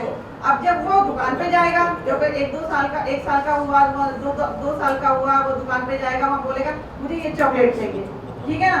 अब फिर वो खा रहा है, फिर वो भी चॉकलेट खा रहा है। अब पेरेंट्स के साथ जब बच्चा जा रहा है, कह रहा मुझे तो यही चॉकलेट चाहिए, पापा मुझे तो यही चॉकलेट खानी है। तो अब ये देखिए कि उसके जिम्मेदार कौन है? पेरेंट्स ही है ना, पेरेंट्स ही जिम्मेदार है, बड़े ही लोग जिम्मेदार हैं। अब हम कह रहे हैं कि बच्चा हमारा जिद कर रहा है, बताइए कैसे छुड़ाएं? अरे भाई उसको एक दिन में तो वो आदत पड़ी नहीं ना चॉकलेट खाने की, वो तो आप लोगों ने भाई हम लोगों ने तो आदत डाली, हम पेरेंट्स ने तो आदत डाली है बच्चे को चॉकलेट खाने की, और हम उसकी अब कमी बता रहे हैं। हमारा बच्चा तो कैसे छुड़ाए, डॉक्टर के पास भाग रहे हैं, दांत खराब हो गए हैं, तो कहीं ना कहीं तो हमारे फॉल्ट है, कहीं ना कहीं हम ही जिम्मेदार है, पेरेंट्स ही जिम्मेदार है, बड़े ही जिम्मेदार है। हम ये नहीं कह सकते कि भाई हमारा बच्चा चॉकलेट खा रहा है तो हम उसको कैसे मना करें, मना कर नहीं सकते, क्योंकि जिम्मेदार तो हम है। पहले हमने आपको छोड़ बिल्कुल नहीं, वो तो देखिए ना, पहले हमें अगर बच्चों को हम देंगे ही चॉकलेट, मैंने कई फैमिलीज देखी है ऐसी कि वो चॉकलेट अपने बच्चों को नहीं खिलाते, वो कहते हैं ये चीज गलत है, वो नहीं खिलाते। मैंने बहुत लोगों को सुना है हमारे बच्चे टॉफी भी नहीं खाते क्योंकि ये चीज गलत है, तो वो बचपन से सिखा रहे हैं अपने बच्चों को कि चॉकलेट गलत है या ये टॉफी गलत है। तो ये कहीं ना कहीं देखिए हम लोग ही गलत है, आप लोग ही गलत है।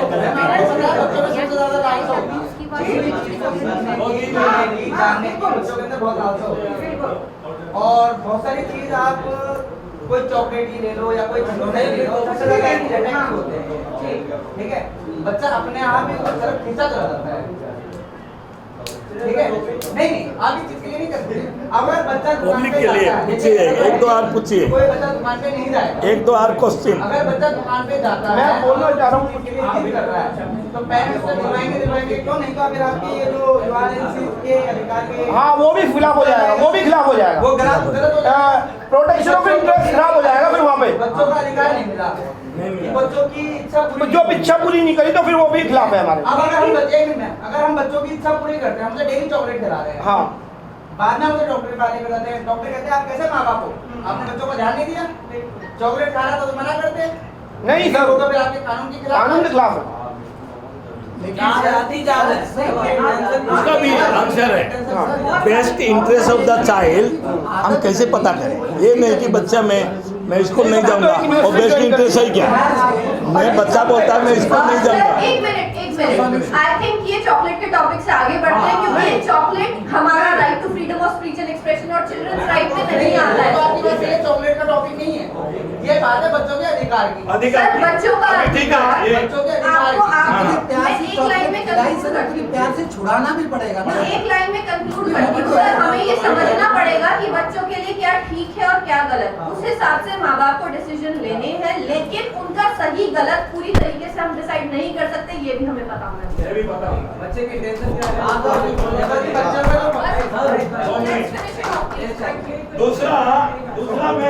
दूसरा मैं क्लियर करूंगा भाई साहब को, ठीक है, यूएनसीआरसी बोल दिया कि best interest of the child को हमें सुनना है, तो best interest of the child क्या है? What is the best interest of the child? माँ बाप को जानना जरूरी है। क्या बच्चा बोलता है मैं स्कूल नहीं जाऊंगा, this is best interest of child है? बच्चा क्या बोलेगा, मैं रोज मैं केला खाऊंगा, ये best interest of the child है क्या? We have to think.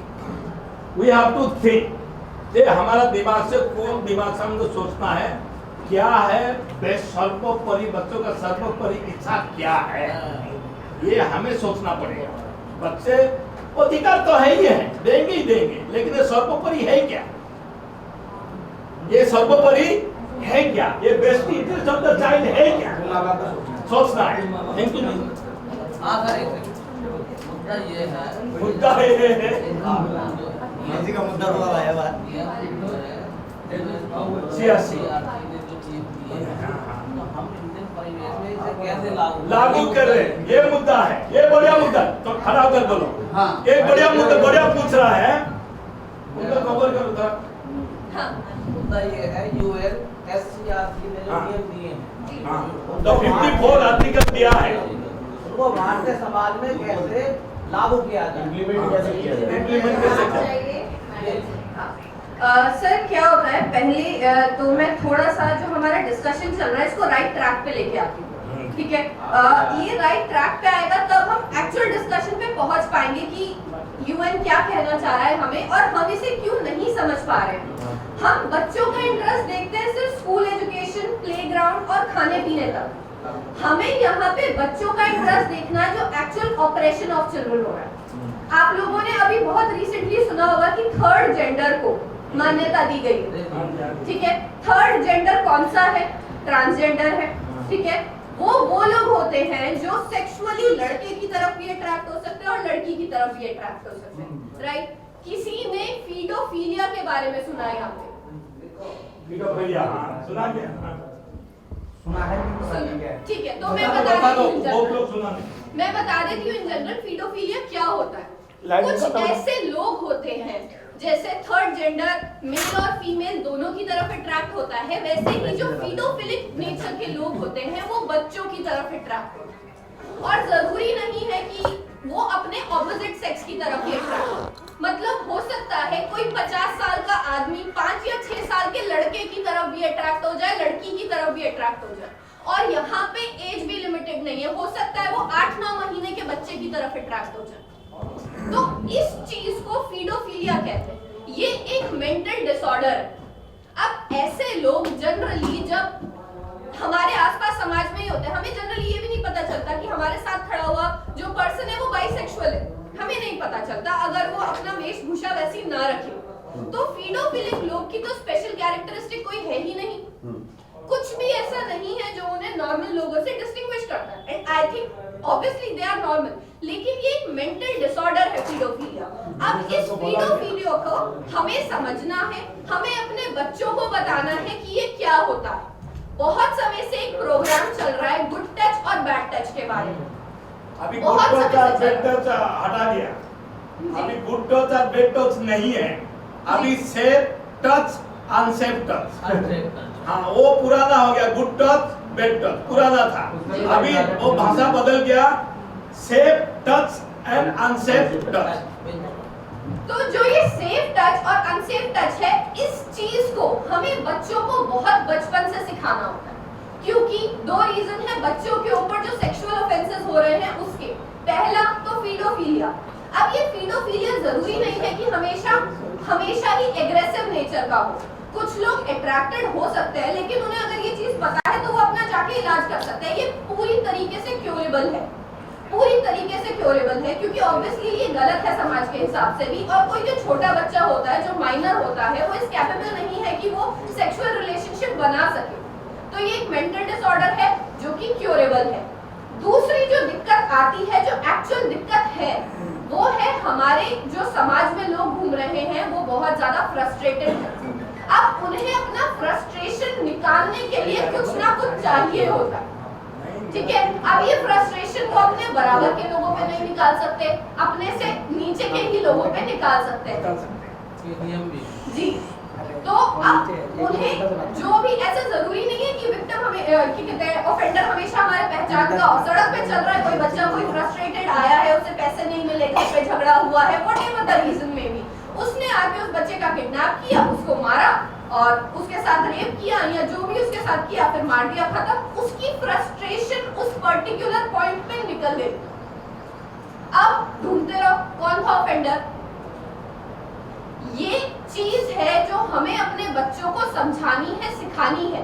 As an adult ये हमारी एक ड्यूटी बनती है कि हम अपने बच्चों को सिखाएं कि तुम्हारे लिए क्या सही है, तुम्हारे लिए क्या गलत है। अगर तुम स्कूल में जा रहे हो तो तुम्हें किन चीजों को फॉलो करना चाहिए। एंड एक चीज और आती है, इस रिस्पॉन्सिबिलिटी के साथ एक और अटैच रिस्पॉन्सिबिलिटी हमारे साथ आती है। हमारे बच्चे हमारे साथ तभी ओपन हो सकते हैं जब हम उन्हें वो माहौल दें।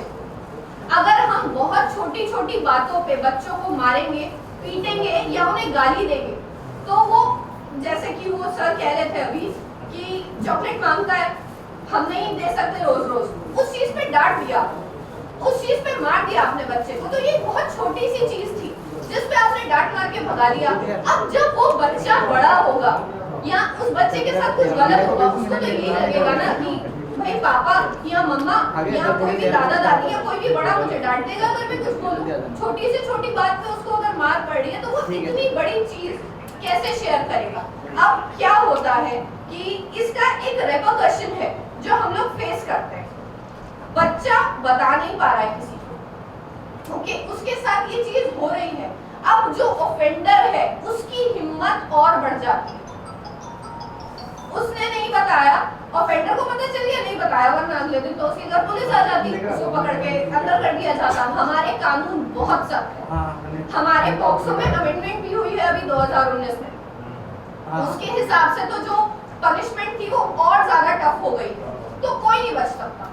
तो उसको पता चल जाएगा कि ये कह नहीं पा रहा है किसी से। अब वो इंसान उसको यूज करने लगेगा जो पहली बार उसके फ्रस्ट्रेशन में हुई। अब उसे उस चीज में मजा आने लगेगा और वो बच्चे की मेंटल हेल्थ खत्म हो जाएगी। एक बच्चे की मेंटल हेल्थ खत्म होने का मतलब आप समझिए, जितने भी हमारे ऑफेंसेस होते हैं, रेप हो, मर्डर हो, कुछ भी हो, ये सब वो लोग करते हैं जो मेंटली डिस्टर्ब होते हैं। अगर कोई बच्चा छोटी उम्र में ही मेंटली डिस्टर्ब हो गया, उसके हिसाब से उसके साथ गलत हुआ है, तो वो आगे भी लोगों के साथ गलत करने में नहीं रुकेगा। This is the main point of discussion. हम लोगों को यहाँ पे छोटी छोटी बातों पे ये करना, बच्चों को मारना या बच्चों को डांटना, हम इस चीज को इग्नोर कर सकते हैं। एज अ सेंसिबल एडल्ट हम लोगों को उन्हें बिठा के कॉन्फिडेंस में लेना है। उन लोगों को बिठा के अगर हम कॉन्फिडेंस में लेंगे कि बच्चा तुम्हें कोई भी प्रॉब्लम है, तुम मेरे पास आओ, तुम्हें गेम खेलना है तुम मेरे पास आओ, तुम्हें अपने पसंद का प्रोफेशन चुनना है तुम मेरे पास आओ, दुनिया तुम्हारे अगेंस्ट होगी, तुम्हारा पापा या तुम्हारी मम्मी तुम्हारे साथ खड़ी है। अगर हम इतना कॉन्फिडेंस अपने बच्चों को दे देते हैं तो वो कभी भी एक्सप्लॉइट नहीं होगा एंड वो कभी भी एक्सप्लॉइट नहीं करेगा, क्योंकि उसके कॉन्फिडेंस में एक पर्सन है, उसके दिमाग में कोई अजीब सी चीज चली, उसने किसी कंसर्न पर्सन से, किसी एडल्ट से जाके उस चीज को डिस्कस कर लिया। जो सही था वो एडल्ट ने बता दिया, जो गलत था वो उसके दिमाग से वहीं के वहीं निकाल दिया। साइकोलॉजिस्ट की हमें जरूरत ही ना पड़े अगर हम अपने घर में ओपन अप हों। हमें साइकोलॉजिस्ट की जरूरत तब पड़ती है जब हमें कोई मिलता नहीं जिससे हम अपनी मन की बात कर सके।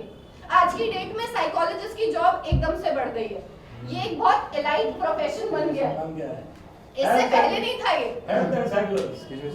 अब माँ बापों के पास बच्चों को समझाने का टाइम नहीं है। टाइम तो निकालना पड़ेगा सर। नहीं मैं आपकी बात पे कह रहा हूँ, आपने कहा ना कि साइकोलॉजिस्ट ज्यादा बढ़ गए हैं, हाँ। क्योंकि माँ बाप बच्चों को समझाते ही नहीं है। जी वो बात हो। तो यही हमारी ड्यूटी है कि हम उन बच्चों को समझाएं। किसी का कोई क्वेश्चन हो तो एडिंग ऑन दैट, सिमरन के लिए ताली तो बजाओ।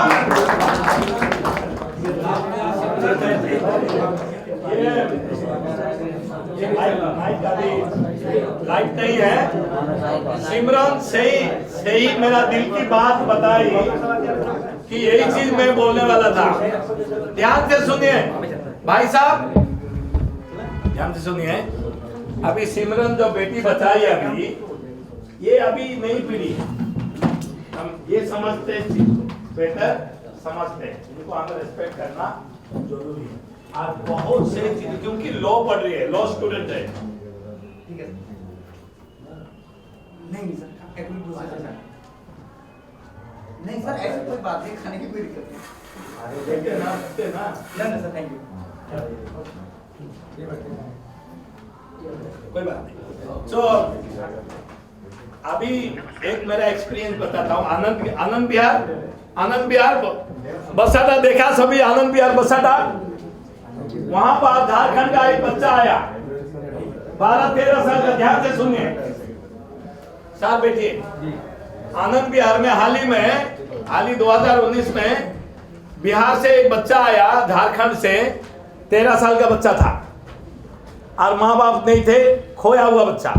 और एक रिक्शा वाला उसको मिला, रिक्शा में बैठा करके ले गया और खाना खिलाया, 2 दिन घुमाया, उसका साथ एक्सप्लॉइट करना शुरू कर दिया। पहले तो बच्चा सोच रहा था मेरे अंकल क्या कर रहे हो। फिर बच्चे जैसे अभी बेटियां बोल रही थी, यूज हो गया, उसका मेंटल को खत्म कर दिया और बच्चा उसको पसंद करने लगा। हाँ अंकल काल जो किया था आज भी करो, अच्छा लगता है। काल जो किया आज भी करो, अच्छा लगता है। वो दारू पीता था और बच्चों को, लड़का था 13 साल को, उसका एक्सप्लॉइटेशन करता था। और उसका पास जब पता चला कि ऐसे हो रहा है तो बच्चा कभी किसी को बोला नहीं। पुलिस जो पकड़ा उसको, पुलिस को भी बोला नहीं, क्योंकि खाना पीना देकर उसको कपड़ा फपड़ा सब कुछ देता था। हाँ, और पूरा बच्चा उसका स्लेव हो गया था, उसका शिकार हो गया था। ऐसे होता है। पकड़ा गया, फिर उसको जेल गया वो आदमी, बच्चों को कॉम्पनसेशन मिला, 4 लाख कॉम्पनसेशन मिला, उसको ट्रीटमेंट किया गया। एक जाएगा तो दूसरा आएगा, एक जाएगा। देखिए मैडम, हाँ, तो ये जरूरी है कि हमें बच्चा को समझना, बच्चों को समझना हमारा जरूरी है।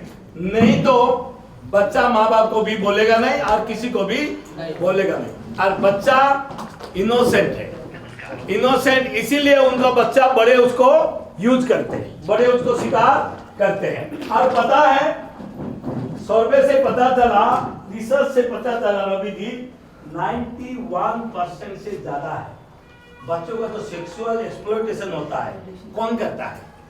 अपना परिवार में होता है। ये सर्वे का रिपोर्ट है, मेरा रिपोर्ट नहीं है। 90% से एबव परसेंटेज बच्चा है अपना रिलेटिव, अपना जानकारी, अपना परिवार का अंदर ही एक्सप्लॉइटेशन, सेक्सुअल एक्सप्लॉइटेशन होता है और बच्चा कुछ नहीं बोलता है। क्योंकि अगर एक बार हो जाता है, यूज्ड हो जाता है, बच्चे को वही चॉकलेट दिलाते हैं, बच्चों को एक्सप्लॉइटेशन करते हैं, बच्चों को ड्रेस दिलाते हैं, अंकुल एक्सप्लॉइटेशन करता है, आंटी एक्सप्लॉइटेशन करती है। इस तरीके का ये चलता है, लेकिन बहुत कम वो रिकॉर्डिंग होता है। कम लोग पुलिस स्टेशन में जाकर अपना बारे में बोलते हैं, नहीं तो बोलते ही नहीं है। मी टू बोलकर चला था ना, मी टू बोल, मैं भी है ना, मैं भी बोलकर चला था। Me too, MERTOO, me too, मैं भी शिकार हुआ। वो कहीं 15 साल पहले। तो ये चीज आप ध्यान रखो, एक बच्चों का जो सेक्सुअल अब्यूज होता है, वो अगर 8 साल, 10 साल, 12 साल में होता है, वो 50 साल तक रहता है। राइट, कितना बड़ा काम है। 50 साल तक रह जाता, भूलता ही नहीं। वो डर रहता है बच्चों को। इसीलिए इस चीज को जल्दी से जल्दी रोकना पड़ेगा, नहीं तो बच्चा मानसिक तौर से शादीशुदा होकर जाने का बाद भी वो चीज दिमाग में रहता है। वो उछालते ध्यान देता है। एक हमारे पास एक बच्ची थी और एक हमारा जानकारी है, वो ऑफिसर थे और वो हमेशा बच्चों को विजिट करते थे। और वो अंकल आते ही वो बच्ची लाइन में बच्चों को खड़ा करते थे, पूछते थे नाम क्या बनेगा क्या बता। वो अंकुल को देखते ही एक बच्चा दौड़कर ऊपर चला जाती थी। तो मैंने 2-3 ठोक मैंने देखा ये बच्चे क्यों अंकल आते ही, ये साल आते ही वो भाग जाती है, क्यों? अभी मैं बात बताती हूँ। तो अभी मैं 1 महीने 15 दिन पहले मेरे पास ये केस आया है, तो हमने कंप्लेन करी इसकी। हमने ये सीएम पोर्टल पर, पीएम पोर्टल पर और बहुत सारे डिपार्टमेंट में हमने सीसी किया सब जगह। तो हमारी कंप्लेन वहाँ एसएसपी के पास आई। और क्योंकि हाँ मैं ये बात पहले पूरा कर लूँ। अब क्या है कि वो बच्चा वहाँ पर वो पढ़ना लिखना नहीं चाहता और सब गलत संगत में पड़ गया। तो उसके पेरेंट्स, उसके फादर हैं, उन्होंने हमें कंप्लेन करी, लिख के दी कि देखिए मैं अपने बच्चे को वापस चाहता हूँ और उसको संगत से छुड़ाना चाहता हूँ, मेरा बच्चा पढ़ लिख के कुछ कामयाब हो, मैं ये चाहता हूँ। उन्होंने हमें कंप्लेन, अब हमें जो आगे वो कंप्लेन फॉरवर्ड किया तो हमारी एसएसपी तक पहुँची, आगे हमारी थाने तक पहुँची, चौकी तक पहुँच रही है। तो अब क्या है कि वो बेचारा चौकी में जाते हैं, उसके फादर तो कहते हैं कि हाँ आपकी कंप्लेन तो आ गई है, हाँ करेंगे, काम करेंगे।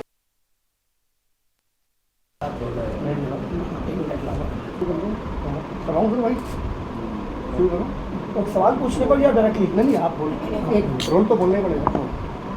नहीं रोल तो हमारा है, मैं पूछ लेता हूँ। आशादी फाउंडेशन की founder member, secretary and chief executive Jyoti Cheti ji मेरे साथ हैं। और क्या आशादीप फाउंडेशन किस तरह से अपना कार्य कर रही है मैम? सर धन्यवाद, आपने हमसे सवाल पूछा। आशादीप फाउंडेशन पिछले 40 साल से समाज सेवा कर रही है। ख़ास तौर से हम एजुकेशन, हेल्थ, लाइवलीहुड और रेजिडेंशियल प्रोग्राम चलाते हैं। उसमें care and protection for the rag picking children, orphan children, destitute children और ख़ास तौर से हम ऐसे बच्चों को, वल्नरेबल कम्युनिटी को हम समाज सेवा कर रहे हैं। एजुकेशन में हमारा स्कूल चलता है रैक पिकिंग कम्युनिटी के अंदर। कम से कम 1000 बच्चे को हमने अभी तक फॉर्मल स्कूल में एडमिशन दिलाया है। हेल्थ रिलेटेड ख़ास तौर से टीबी में हम लोग काम कर रहे हैं और घर घर में जाकर भी हम कोशिश करते हैं कि ये लोग मेडिसिन लें और ठीक हो जाएं और दूसरों को वो फैले नहीं। और लाइवलीहुड में स्किल ट्रेनिंग का प्रोग्राम हमारा चलता है। ख़ास तौर से अभी टाइम भी ये है, कोविड की वजह से काफ़ी युवा जॉबलेस हैं, तो घर घर में जाकर हम ऐसे मोटिवेट कर रहे हैं कि अगर निराश ना हो, हमारे यहाँ स्किल ट्रेनिंग चलता है। एक तो basic computer, spoken English, zari zardozi, fashion designing, cutting and tailoring और अभी नया एक स्किल ट्रेनिंग है GDA, जनरल ड्यूटी असिस्टेंट। क्योंकि अभी हेल्थ में इतना सारा अपॉर्चुनिटी है, रिटेल बिजनेस में इतना नहीं है, तो युवाओं के लिए अभी हम GDA का ट्रेनिंग दे रहे हैं और कोशिश कर रहे हैं कि सबको जॉब मिले और एक इकोनॉमिक एम्पावरमेंट मिले। इसके साथ साथ रेजिडेंशियल प्रोग्राम है हमारी, अभी तक शेल्टर होम्स चलता था। उसके साथ साथ हम उन बच्चों के बीच में भी काम किया है जो बच्चे माँ बाप प्रिजन में हैं। इनको 100 बच्चों को लेकर हमने यहाँ समाज सेवा किया है और आगे भी हमारा यही है कि इस तरह का हम कार्य करते रहें। अभी तक 5 लाख लोगों के बीच में, सिर्फ दिल्ली नहीं, यूपी, चेन्नई, बॉम्बे, गुड़गांव में भी हमारा काम चल रहा है। तो मैं हमारे फाउंडर फादर AR राजामणि को इस बार याद करती हूँ कि उनकी वजह से ये आशा दीप जो है रोशनी दे पा रही है। धन्यवाद। आपका अभियान है ना।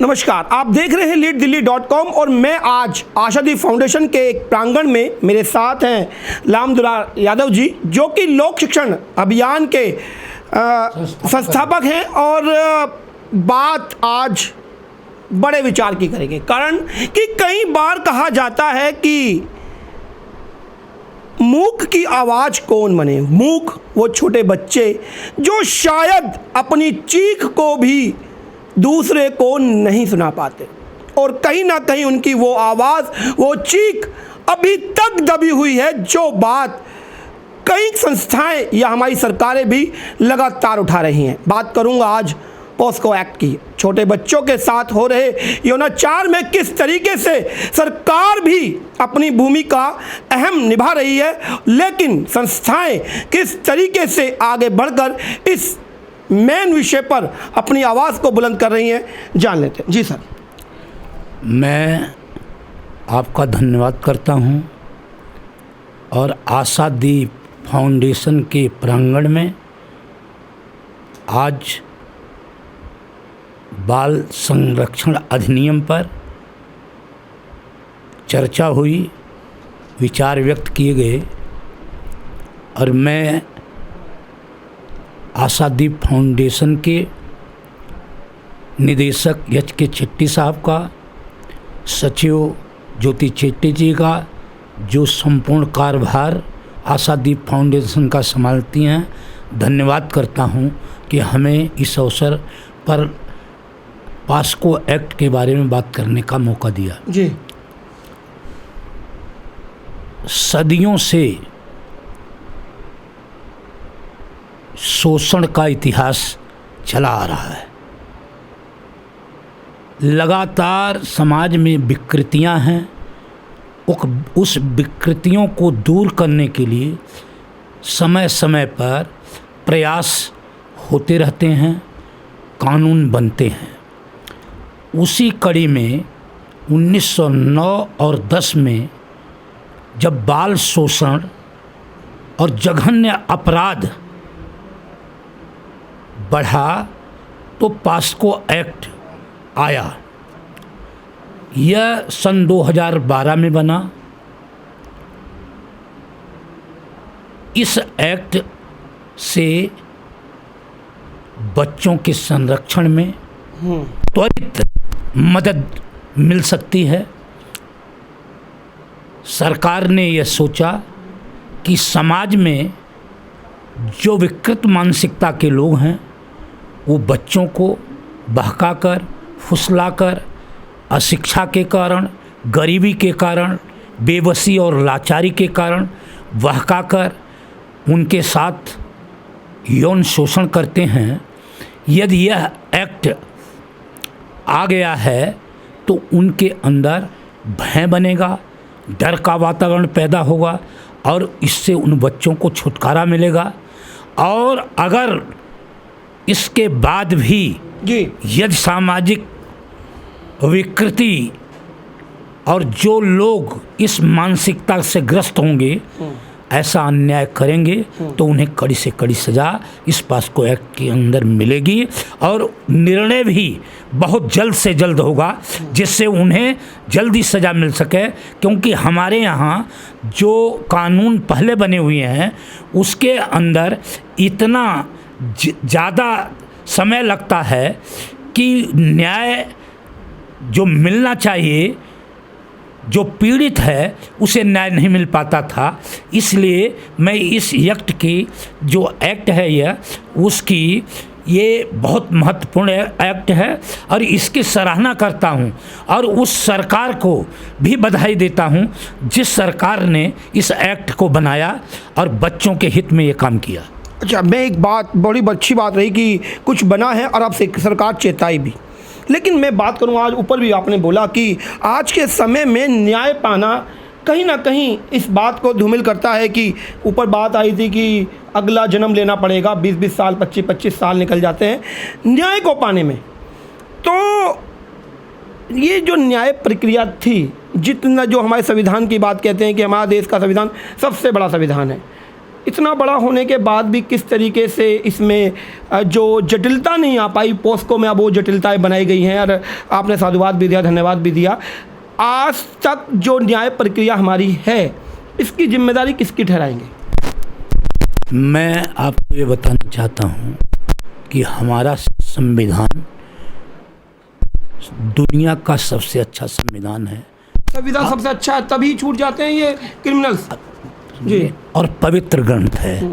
लेकिन उसे संचालित करने वाले अगर खराब लोग होंगे, उसे संचालित करने वाले लोग अगर सही काम नहीं करेंगे तो न्याय संविधान की किताब नहीं देगी। हमें उसके लिए चरित्र निर्माण करना पड़ेगा। जो लोग उस कुर्सी पर बैठे हैं, जो कानून का संरक्षण करते हैं, उनको अच्छा बनना पड़ेगा। उन्हें बिना राग के, बिना द्वेष के, बिना किसी लोभ और लालच के सही काम करना पड़ेगा, तभी संविधान काम करेगा। डॉक्टर भीमराव भी तो है, वो भी तो जाग जाते हैं।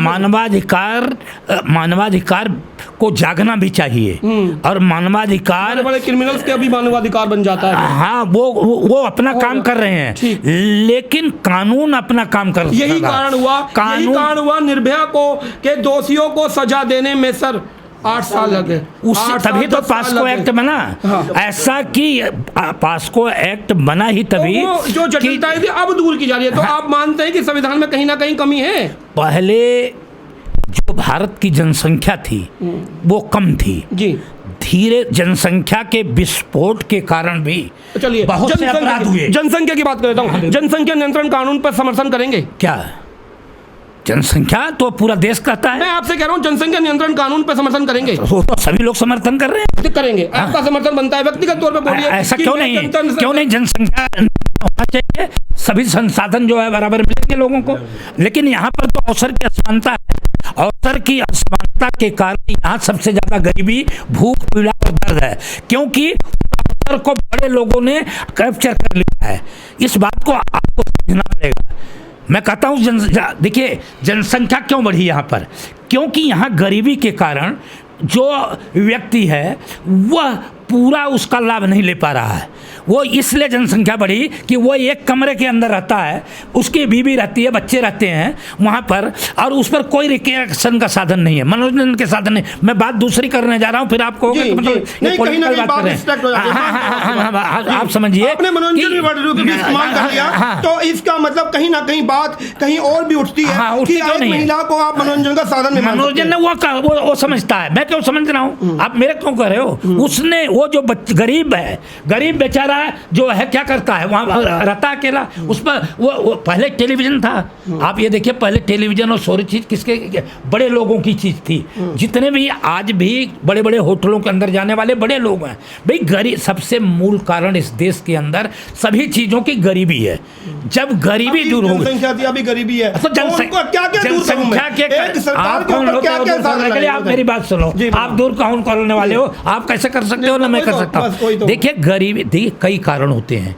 गरीबी जो है जनसंख्या के कारण भी है, गरीबी अशिक्षा के कारण है, गरीबी यहाँ पर असमानता के कारण है, गरीबी जो है यहाँ धार्मिक पाखंड के कारण है। हाँ, कई कारण, गरीबी के एक ही कारण नहीं है यहाँ पर। गरीबी मतलब अवसर की असमानता के कारण भी है, क्योंकि यहाँ पर एकाधिकार है। देखिए मानव ही मानव के साथ न्याय नहीं कर पाया। आप देखिए 20वीं और 19वीं सदी के अंदर यहाँ पर पानी पीने का अधिकार मानव को नहीं था। पशु पक्षी जिस तालाब में पानी पीता था उसमें मानव को अधिकार पानी के पीने का नहीं था। डॉक्टर भीमराव अंबेडकर ने अगर यह मौका नहीं दिया होता तो मानव को पानी पीने का अधिकार नहीं, छूने का अधिकार नहीं था। आप क्या कहते हैं, कितनी असमानता है। भारत को तो मैं कहता हूं कि यह विश्व का चेला नहीं बन सकता भाई। जितनी यहाँ असमानता, जितनी लोगों के अंदर छुआछूत। मंदिर में आज भी 50 साल की महिला, 50 साल से नीचे की महिला, केरल के अंदर जो मंदिर है उसके अंदर घुस नहीं सकते, नहीं लोग मारेंगे। कितनी बड़ी असमानता है। 50 साल से नीचे की महिला उसके अंदर घुस, ये असमानता नहीं है। तो ये देखो आप जो है बहक जा रहे हो। बात को जरूर मानूं। हाँ, जो बात है वो मानूं, क्योंकि मतलब कारण क्या कि मैं हम 21वीं सदी में कैसे हैं। 21वीं सदी में रहते हुए भी हम नर नारी समानता नहीं कर पाए। हम मंदिर धार्मिक स्थलों पर बराबर लोगों को नहीं जोड़ पाए। तो हाँ, ये गरीबी का ये भी कारण है जी। हाँ, और सबसे ज़्यादा जहाँ पर धर्म स्थल हैं वहाँ गरीबों की तादाद ज़्यादा है। क्यों भीख मांगते हैं लोग वहाँ? किस लिए मांगते हैं? इसलिए कि वहाँ भीख देने वाले मिल जाते हैं। उन्हीं लोगों को समाज दिखाई नहीं देता कि समाज में जो गरीब लोग हैं, अगर जो भीख, जो हम दान वहाँ पर इतना दे रहे हैं, दान इतना करोड़ों में मंदिरों, मस्जिदों, गुरुद्वारों, गिरजाघर कहीं पर भी दे रहे हैं, लेकिन हम उस दान का प्रयोग उन गरीब बस्तियों में, मलिन बस्तियों में, उन जगहों पर क्यों नहीं करते जिससे वहाँ पर गरीबी दूर हो? बिल्कुल, बहुत अच्छी। ये इस बात का बहुत जोर से समर्थन करूंगा कि बात केवल ये नहीं, दिल से ध्यान होना चाहिए और उस तबके बारे में सोचे जो तबका साथ समाज से छूता है। तो उन लोगों की, देखिए हम समाज की जिम्मेदारी है, जो लोग समाज में ऊपर उठ गए हैं उसको नीचे के समाज को ऊपर उठाने की उसकी जिम्मेदारी है।